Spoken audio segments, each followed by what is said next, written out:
हम देख रहे थे कल गाड़ी में जा रहे थे, वो सागर भैया हमको गाड़ी से लेकर जा रहे थे, सागर खंडेलवाल जी। तो हमने कल स्मरण किया, परसों भी वो विशाल ले जा रहे थे, फिर एक बार मोनू साहू जी ले। तो हमने देखा कि जिनके पास में धन ही नहीं है, जिनके पास में कुछ भी नहीं, और मैंने जो देखा है, मुझे विश्वास है कि आपने भी देखा होगा, जब रोड से जा रहे होगे ना तो तुमने देखा होगा कई गरीब माताएं इतने बड़े बड़े भगोने में खिचड़ी बना कर ले आई, कोई मीठा चावल बना कर ले आई, कोई हलवा बना कर ले आई गाड़ी में, और गाड़ी में लाकर चमचे से दोने के अंदर दे रही है। उसके पास में इतना नहीं है, फिर भी उसने करने की सामर्थ्यता रखी है और लोगों को खिलाने की सामर्थ्यता। और कई अमलेश्वर, रायपुर, दुर्ग, छत्तीसगढ़ में कई ऐसे भी सेठ होंगे जिनकी खूब राइस मिल चल रही होगी और चावल का एक दाना खिलाने की जान से निकल जा रहा होगा, पर खिला नहीं पा रहा होगा। कई ऐसे भी होंगे कि एक चावल का दाना कहीं किसी को खिलाने के काम नहीं आया। कई ऐसे कई गरीब साधारण गाड़ियां जिनका स्वरूप देख लो तो तुम कहो कि ये खिला सकती है, ये खिला सकती है। अपने क्षेत्र में 300 किलोमीटर के अंदर, 200 किलोमीटर के अंदर, 250 किलोमीटर के अंदर भी अगर कोई कथा हो रही है शिव महापुराण की, और कहीं कुबेरेश्वर बाबा की कृपा से कुबेर भंडारी आया हो और लाखों की संख्या में भक्त पहुंचे हो, तो अपने तिजोरी में से थोड़ा सा धन निकालना, क्योंकि ये धन का पुण्य बनाना है। पुण्य बनाओगे तो साथ लेकर जाओगे, धन कोई साथ लेकर नहीं जा सकता, पर धन का पुण्य बनाकर साथ ले जाया जा सकता है। धन का पुण्य बनाइए। हम ये भी नहीं कहेंगे कि किसी को दे दो, तुम तो सीहोर वाले महाराज को भी मत दो, पर इतना याद रखना कहीं के महाराज को मत दो, पर अपने हाथ से करो।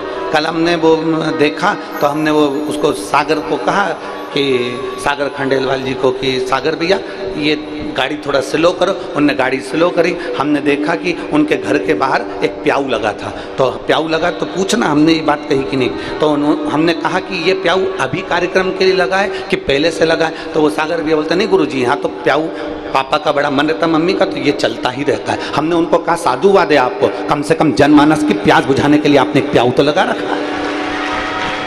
ये साधुता है, इसको देखकर प्रसन्नता होती है। किसी भूखे को भोजन कराना, किसी प्यासे को पानी पिलाना। कोई बच्चा एजुकेशन के लिए पढ़ना चाहता है, उसकी बच्चे की लगन है, उसके पास में पैसा नहीं है और उसे पढ़ना है, उस बच्चे की एजुकेशन कराने का प्रयास करो। कभी कोई हमसे आकर पूछे कि सीहोर वाले महाराज तुमको इतना लोग दान करते हैं, तुम्हारा धन कहाँ जाता है? आकर देखना गौशाला में, आकर देखना वृद्धों की सेवा में, और कभी आप ऑफिस में जाकर पूछना कि एक रजिस्टर बताओ जिस रजिस्टर में छोटे छोटे बच्चे जो पढ़ना चाहते हैं उनकी एजुकेशन का, उनका कॉलेज, उनका स्कूल का फीस भी बिटले सेवा समिति जमा कर देती है। उसका एक रजिस्टर बना हुआ है, जिस रजिस्टर में जो बच्चा पढ़ना चाहता है, जिसकी एजुकेशन अच्छी, उसको पढ़ना है, धन नहीं है, बेभाव नहीं है, तो समिति उठा देती है खर्चा। आप में वो लगन होना चाहिए। आपका दिया हुआ एक एक रुपया आपको आकर देखना चाहिए सीहोर में कि कहां लग रहा है। आपके धन पे, आपकी पूंजी को आप सबके लिए रखो, पर मना नहीं। उसमें से थोड़ा सा कोई बच्चा पढ़ना चाहता है, अपने गांव का है, अपने मोहल्ले का है, उसके पास धन नहीं है, तुम पढ़ाओ। अपने बच्चे को पढ़ा कर देखना और दूसरे के बच्चे को पढ़ा कर देखना। अपना बच्चा एक बार मुंह चला देगा, पर दूसरे का बच्चा जो पढ़कर बाबू बन जाएगा, मुंह कभी नहीं चलाएगा, तुम्हारा सम्मान करेगा, तुम्हारा सम्मान करेगा, आदर करेगा, सत्कार करेगा।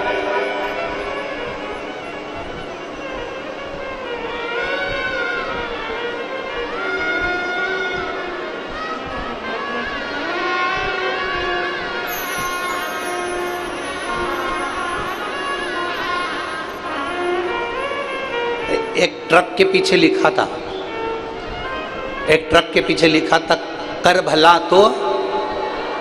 आप लोगों ने पढ़ा है, हम समझे ट्रक के पीछे, हम नहीं पढ़ा। जम के बोलो, क्या लिखा था? कर भला तो होगा, अच्छा करिए, अच्छा मिलेगा।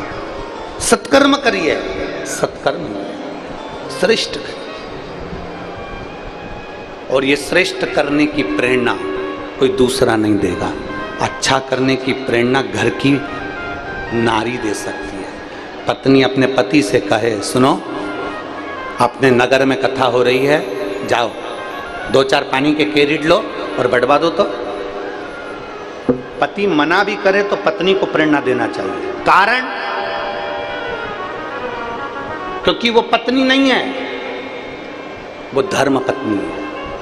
पत्नी में और धर्म पत्नी में जमीन आसमान का अंतर होता है। पत्नी पति को पतन के रास्ते पर ले जाती है और धर्म पत्नी पति को धर्म के पथ पर लेकर जाती है। प्रेरणा पत्नी दे, धर्म पत्नी दे। दुकान पर कौन बैठता है? पत्नी की पति। जम के बोलो जल्दी से, अरे बोलो तो। पति। कमाने कौन जाता है? पति। खेती में कौन कर रहा है? पति। अब दुकान चला रहा है तो दुकान पर दिन भर, ईमानदारी से बोलो, साबुन की टिकिया 12 रुपए की बिक रही है 20 रुपए की, तो वो 20 रुपए की बेच रहा है तो थोड़ा ना थोड़ा तो उसके मुंह से झूठ निकल रहा है ना, थोड़ा ना थोड़ा झूठ तो निकल रहा है। पति दुकान पर बैठेगा तो मुख से झूठ जरूर निकलेगा। ऐसा कोई संसार का व्यक्ति नहीं जो झूठ ना बोला हो।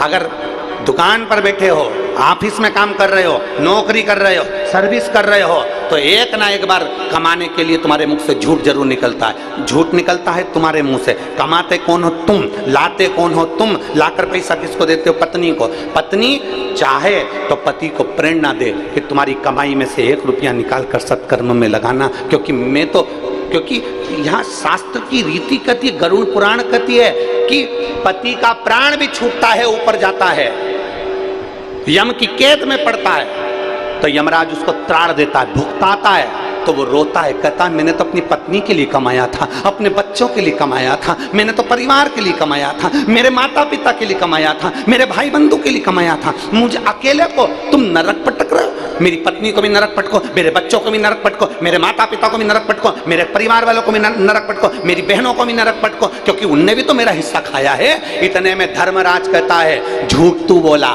कपट तू करा, बेईमानी तू करा। तेरी पत्नी और बच्चे ने कभी नहीं कहा कि तू झूठ बोलकर कमाना, कपट कर कर कमाना। बेईमानी तूने करी, छल तूने करा, कपट तूने करा, तो भोगेगा भी तू, ना पत्नी ना बच्चे, कोई नहीं भोगेंगे। भुगतना तुझे अकेले को पड़ेगा।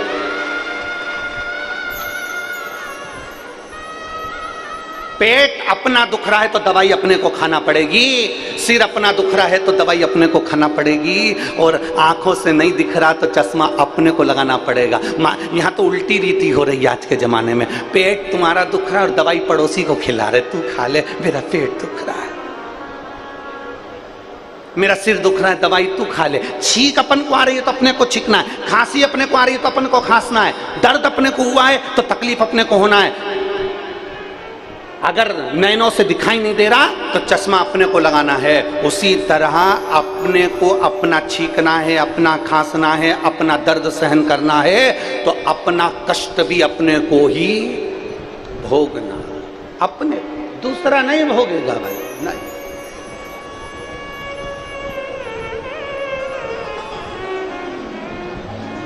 अरे देख लिया संसार हमने, देख लिया सब मतलब के यार हमने देख लिया। झूठे नाते झूठे रिश्ते, झूठे नाते झूठे रिश्ते, अरे झूठा है संसार हमने देख लिया सब मतलब के यार हमने देख लिया। ये प्रेरणा अपने को देना।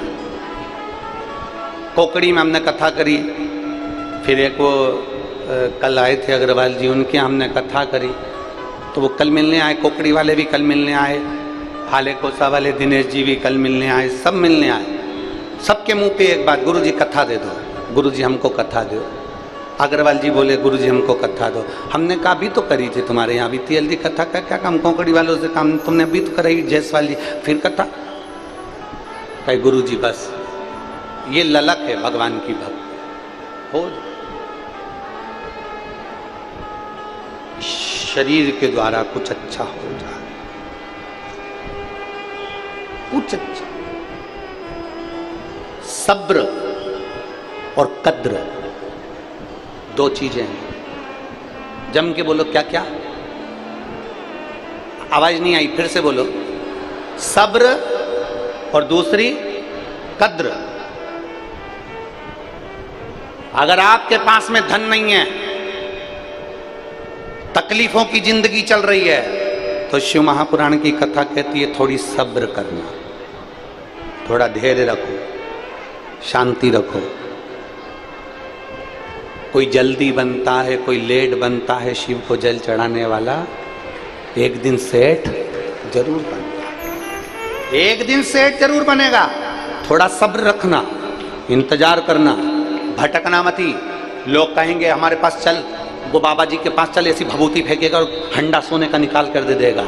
नहीं, अगर ऐसा बाबा कहीं का होता सोने का हंडा निकालने वाला, तो सबसे पहले अपना भंडारा भर लेता, फालतू के लफड़े में पड़ता ही नहीं।